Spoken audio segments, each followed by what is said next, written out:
Welcome to Cartoonist Kayfabe. My name is Ed Piskor. I'm Jim Rugg. Kyle Baker's Plastic Man monthly series is going to be under the microscope today. Little business ahead of time, though. Jimmy and I are comic book makers ourselves. The Christmas season is rapidly approaching, and if you're quick enough, you're going to be able to get some of our crazy comics for gifts for those who dig our stuff. First off, we're looking at the Street Angel Deadliest Girl Alive trade paperback collection. Collects all of Jimmy's Image comics, Street Angel comics from those hardcover albums, as well as a couple of seasonal comics, a Christmas special, Halloween special, and some backup materials and extra artwork included here in these pages, man. All together, Jimmy, correct me if I'm wrong, man, but I think these are selling out at a rapid clip. Buy this if you see it, because we are getting very close to the end of this print run, and with paper shortages being what they are, and Ed, you can fill us in on that, it could be a while before you can get your copy of this, so pick it up when you see it. Fantastic package, chock full of solid comic books, and you could do far worse to spend your money on something like this, man. Highly recommended. The paper shortage is a real thing, and Red Room trigger warnings has gotten pushed back because of the queues at the print facilities. It was going to come out in December, but now it's going to come out in February.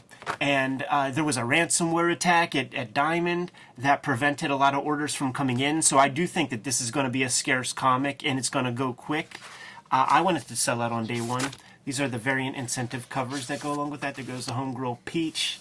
Did her cover, but the standout right here is that Jim Rugg Zap Comics Zero cover, man. That these have been accounted for. If you see them, make sure you scoop them up as ASAP, because there's not going to be other versions of that. Jimmy and I have link trees in the description below this video where you could pre-order our comics, check out our Patreons, see all the behind-the-scenes material that we have at those destinations. And without further ado, man, let's crack open this Plastic Man. Whenever this came out, whenever we really first started hanging out, yes, back in 2004. I think we started hanging out like 2003. And Comic Shop News, that little like weekly gimmick that would be right outside the door of Phantom of the Attic, like this was promoted heavily. Kyle Baker is back. He's doing some superheroes, and it's going to be a monthly comic done by one guy. I have to see what that looks like. That's a crazy schedule. How is that possible? It's also around the time, like, he's doing work with, like, Aaron Magruder, and there's, like, the famous, I think it was, like, was it from Comics Journal interview or something like that, where Kyle Baker is breaking down his process, like, working with other people and stuff, like Magruder, and is talking about, like, getting scripts from these dudes, and is like, you want 13 henchmen with pinstripe suits? Every line is money, man. Every line is time. I will give you 6 goons with no pinstripes. That's right. 2 buttons on the suit, not 3. Like, if you want to pay me an extra $300 a page, $500 a page, you'll get your pinstripes.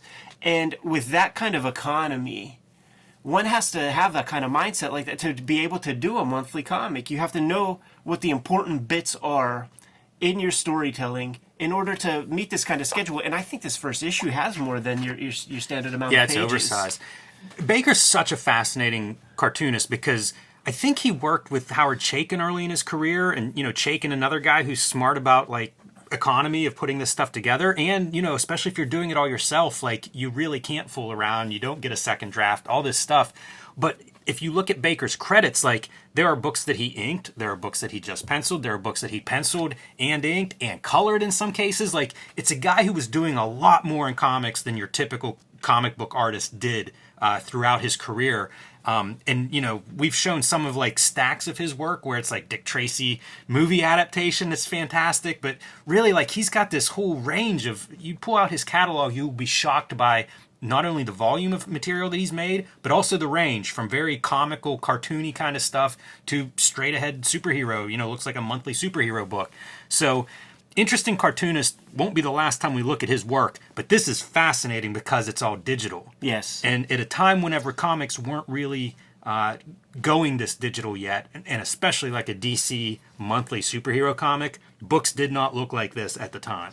Big shouts to Joey Cavalieri editor at DC Comics around this time, because he facilitated a lot of interesting material. When you are swimming upstream at Marvel and DC if you have ideas that deviate from the norm.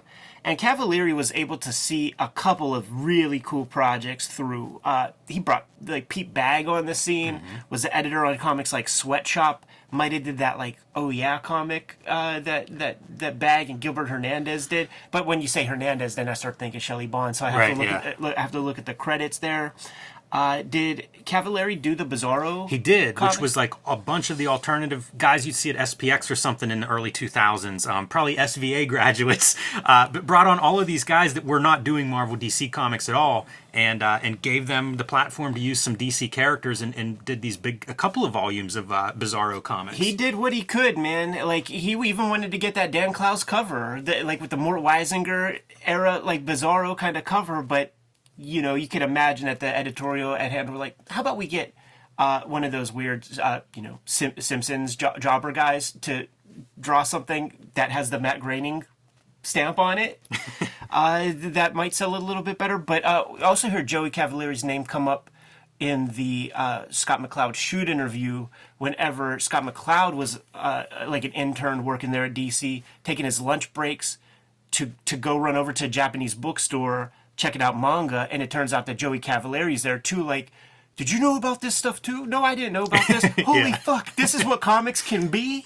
Yeah, it's a good. I'm glad you gave him a minute of shine there, because it does stand out whenever these editors are looking outside of the normal range. Can we jump right in this point, man? Because like when we get into this comic, the romp that it is, the slapstick that it is, it feels like Cool World or something, like these bouncy, over the top kind of characters, like from Roger Rabbit, where they're pushing the cartoon language far to like Tex Avery and that kind of space than even Jack Cool could have ever imagined. I was going to say, like, I wonder how intentional it is to separate yourself, because Jack Cool cast a long shadow, and I realize, that's decades before this, but at the same time, like, nobody else had made Plastic Man work except Cool. So when you thought of Plastic Man as good comics, it's Jack Cool that you're going up against. So smart choice to go as far in the opposite direction as possible. Sounds like you made that same mistake that I did, man, going to the flea market and getting those 1970s Plastic Mans and being like, what is this crap? He's lettering this himself too. Yes, it's worth pointing out. The complete kit and caboodle, man. This is a Kyle Baker comic. We criticize digital lettering all the time. This lettering looks pretty good to me. Yeah. I think it works quite well. Yeah, for sure, man. And he's an interesting letterer because of stuff like Cowboy Wally and some of those other Piranha Press works where, the lettering's floating underneath or above and separated from the panel. Like, he's a thoughtful cartoonist. And with that in mind, we have this very syncopated moment in Plastic Man where we start right off, man, and Kyle Baker's having fun. Like, let's sit at this garish red table and talk about our plans or whatever, dropping pepper just so that we could get a sneeze joke that sort of takes a couple of pages to unfold as you just see that garish red plastic table just distorting more and more and more as our guys are hatching their plan. And do enjoy these thugs just kind of like pantomiming and just leaning in and being huge in their motions. Always moving, always acting, always doing some stuff in order to build to the moment. When he starts to get the sound effect lettering, that's where I see the break the chain Kyle Baker letterer showing up, man. This is a great gag, too. So once he blows up and they realize it's Plastic Man, they shoot him. You see the bullets stretch and then fling back out as they ricochet off of him. It's so good. And then, the Kyle Baker who's like, I'm not going to give you all that many pinstripes. He'll cut and paste a guy a couple of times, and it's, it's highly effective for that kind of like rhythmic storytelling. We also talk about like negative space of a page and open panels, something that you don't see very often in a lot of comic books. You get that here. Yeah, it's a very airy comic in that way. and he's giving you a little filigree, a little bit of like spot color to also keep the page interesting. And that's straight gag cartooning. Yeah, it is. and then you get these moments like this is comic books. This is the kind of shit that, like, as a cartoonist who's trying to like figure out how to properly proportion arms and stuff like that. Like, how do you get a guy with like arms this small? How does Charlie Brown open up a door? Fuck it, it's cartooning, man. Extend that arm. Who gives a shit?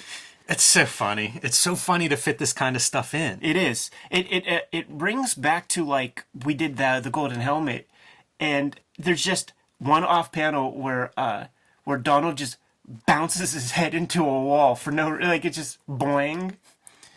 I wonder that's if that this moment. if he's writing and drawing this at the same time, because I don't know how you do this gag in a script. Right? That would be a really strange thing to read in text. Like, you've almost got to be drawing it like this and be like, oh, that's funny. Okay, more bullets. Here we go. Oh, sure, yeah. I mean, I would bet that the scripts that he turns in are, like, some batted out on typing paper. Are these finished pages? Here, Joey, here's the next issue. Yeah, because you get stuff like this, and it's like, you have to kind of have pages like this in order to like, meet that monthly schedule. What are you going to do?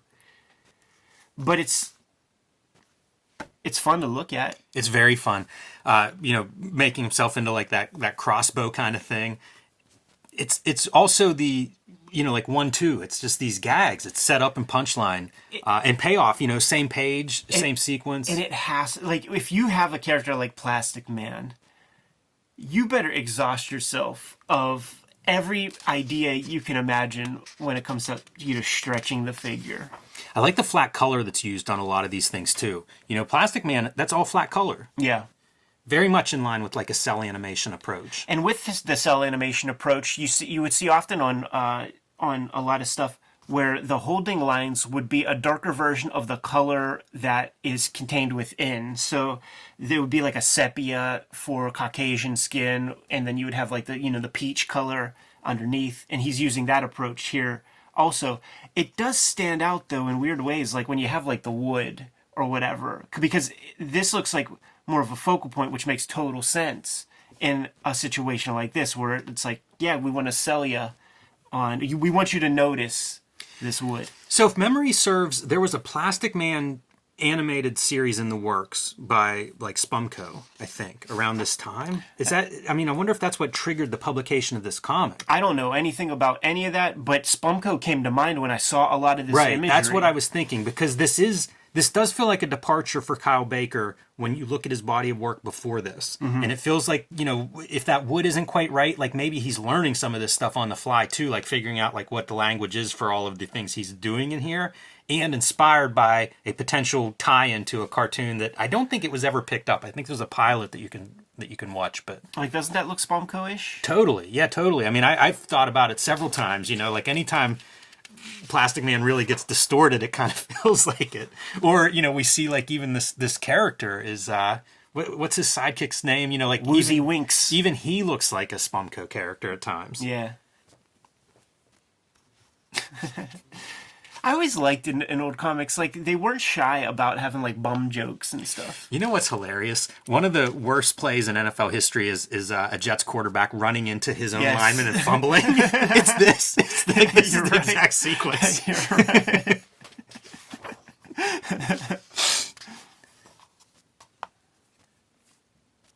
So we get our dispatching of the villains over the course of a bunch of pages. And then we this is a very weirdly paced comic in so many ways. So that little chase sequence, that opening sequence, lasted 10 pages or so. And now we're going to get these glimmers of the high life of Plastic Man, where they aren't necessarily panels that bleed into each other, but as a whole, they communicate the rich and beautiful life of Plastic Man. Man, I love these character designs too. Just throwaway characters. Polka dots on his sidekick. It's a funny, like, the whole visual approach is pretty interesting. It is. And then I get here and I'm like, yeah, Tomura Anuka did a graphic, like, what? Like, I I need to get my hands on don't, this don't thing. get too excited, right? Turn the page and then you see what it is. And this is the interior. Yeah, we're getting a preview that is sprinkled with ads. Like, you So can't many even ads. show us a couple of preview pages for your series you're plugging without filling that with ads. And they squeeze it so small so you can't even... Well, the smaller the better. Yeah. This is my thinking on this. This is like a double-sized comic, but it's maybe there isn't double-sized pages. Yeah, it's probably like 28 pages or something. There's definitely a lot of extra ad pages. Yeah. Coitus interruptus, man. I was looking at this and I was thinking, and I don't know who draws this, so hopefully it's not someone I'm friends with that I'm offending here. But to go from Plastic Man to this is, one, it's extremely jarring, and this is way more typical of what a comic book looked like in 2004. Totally. But how much do I prefer Plastic Man after seeing this? Totally. It's so much more interesting and just feels more pleasant to my eyes. Now we're gonna get some flashback here. Yes. Some origin story important in the beginning. We need to get our guy asleep, and you get to say like he's fearful of sleeping, or more accurately, he's fearful of dreaming. So we're launching back into his previous lifestyle. It was in comics by Les Daniels, which reprinted a Jack Cole story talking about the origins of Plastic Man as Il O'Brien, which I always Was that the name that Klaus used? Like, I know he used Stash Gillespie, and who was the other guy? Somebody. It might have been Il O'Brien. That's funny. That's hilarious. Hey, how much fun does it look like Kyle Baker's having with Il O'Brien's character design? Absolutely, man. These perfect lines, like he builds his That faces. like ass chin is just lean into it as hard as you can. That physiognomy, man. Like that face is not the face of a good guy. Mm-mm. And he's a gang leader. And look at these like Ed, and Eddie douchebag minions that he has with him. It's almost a Asterios Polyp going to getaway driving. This is almost like the Joker origin, by the way. Very similar. Yeah, even the vat of acid getting in his wounds. And then ends up with Friar Tuck. It's so peculiar. It's another one of those, like, the cartooniness of how he's drawing feet on this guy walking around. It's just no legs at all. And it's like, you look at that. It shouldn't work. It shouldn't work, but the best of cartoonists know how to, like, balance the weight in the figures, and it almost always, like, hinges on where you put those goddamn weird feet. And every single one of these characters is just balanced so perfectly. There's more of that kind of Spumco feel. Yeah, totally. So he's waking up and he's just like, what is happening to me? I'm yawning and I'm banging both sides of the room with my hands. And when we start getting into this, like, stuff is getting muddy. Baker does this a lot, where there are these weird colors that are butted on top of each other, and it makes me think that it doesn't look like that on his computer monitor. Yeah, it could be. It's also, like, if you look, he's using sort of a different brush and stuff for the background. Yeah. Kind of similar, again, to animation, right? If you're doing, like, sponge painting and stuff on the background. And Scott Morse will do a couple of fill-in issues of this series where, like, I think it's kind of keeping it in that mentality of, like, we are going for this animated look, and, the digital is just an aid for that. But I think, like, I like how he's handling the line as, like, the line is just a uniform line weight, something you can do digitally pretty easily, and then your backgrounds don't have that line. Fantastic page. That's an homage, right? Yeah. To the great R. Crumb Stoned Again one-page strip that I remember seeing for the very first time as posters and Spencer's Gifts when I was a little dude. And then Double entente there with the, I believe it was that, I bet it was that acid. in that extra bold right there. Look at that, man. That is fantastic. It really is. That eyeball's like lifting up like it's a snake head coming away from his head. And we still have that, like, manila on top of, like, this gray, and it just doesn't, like, let me see what it looks like on the monitor, because I bet it doesn't look like that. There's a lot of experimentation on these pages, I think. Yeah. And, that's probably one of those examples. Like, I'd be curious to go through this series and see what he looks like in issue 20 as opposed to issue 1. Yeah. There's your chief of police. Amazing. Amazing character design again. all these people would pop. All these all these characters would pop if you silhouetted them. You would know exactly who you were looking at all times. And then you gotta have life, man. You gotta have stuff happen. And check out just like the crazy, weird, fake perspective that would be seen in those. Was it United Art? What was the Gene Deitch, Mr. Magoo? Yeah, I don't know what that animation company United is, but something, right. where they would have these like weird forced perspectives, and statues and stuff would not abide by that perspective. So here's a confession for you. Yeah. When this came out, I hated it. Oh, really? Yeah, I picked up the first issue whenever it was released and was just so like, what is this? Why is he drawing this way? The digital stuff was so different at the time. Like now this feels like what books look like, give or take certain elements, the palettes there and stuff. There are a lot of these pieces that I think became common, but at the time, this was not at all what I was buying. Yeah, there was a little pushback against like Kyle Baker just in general, like at that moment, pretty much for that piece when he was talking about like I can't give you freckles. This villain is not going to have freckles. Like I remember those were like legit examples. He's not going to have freckles because now he's 6 panels a page over 70 pages. That's a lot of freckles. That's a lot of penmanship that you're not paying me for, and just the way he was breaking it down. But that was also that era too of like post James Kochalko, Kraft is Dead talk, where there was a bifurcation of people who were like still very firmly planted. Like we saw that Tomoe Hanuka piece. I would put him more firmly in like the Clowes, Burns, Kraft camp, and then there was like the next generation of guys who were like loosening up a little bit, and it was about just get the thing done, like just express your idea, like the James Kochalka and like those more spare kind of cartoon, the people who like made room for like Adventure Time looking energy and stuff like that. This was all happening right around that same moment. It's a really interesting time period because 2004 is whenever we start to get like the rise of the graphic novel into the bookstores. Yeah. That's when manga took over the bookstores, where they'd have like an aisle or two of manga, and Tokyo Pop was big and stuff.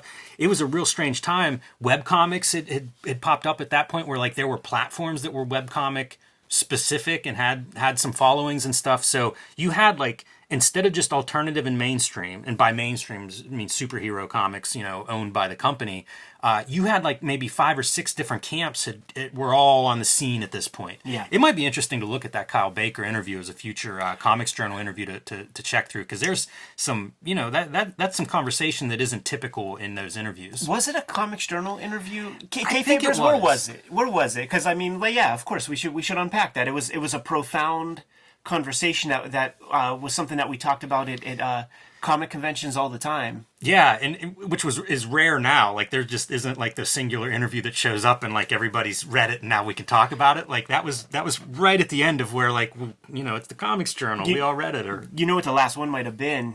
It was around that same time was the Ivan Brunetti, where he was philosophizing about storytelling, and he's the guy who said, that Wally Wood 22 panels that always work. Those are 22 panels that don't work.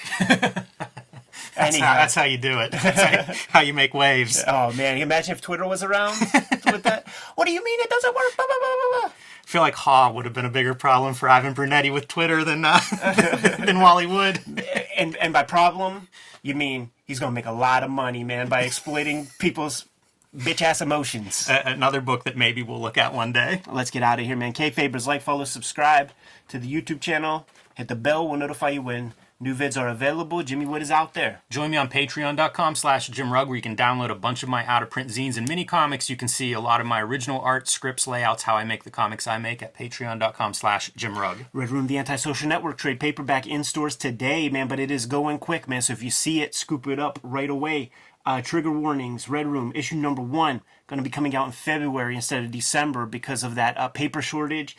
And there was that ransomware attack at Diamond that prevented some orders from coming in. So this is going to be a scarce issue, and I want that thing selling out on day 1. Pre-order it at my link tree in the description below this video. Get it put on your pull list at your local comic shop. We do have link trees in the description below these videos, man. So hit those up. You could get to our Patreons and stuff. What else, Jim? Subscribe to the Cartoonist Kayfabe e-newsletter at the links below this video. You can also find Cartoonist Kayfabe t-shirts and merchandise like this Hot Rod reference available in the links below this video. All right, man. Give them those marching orders. We're going to be on our way. Read more comics.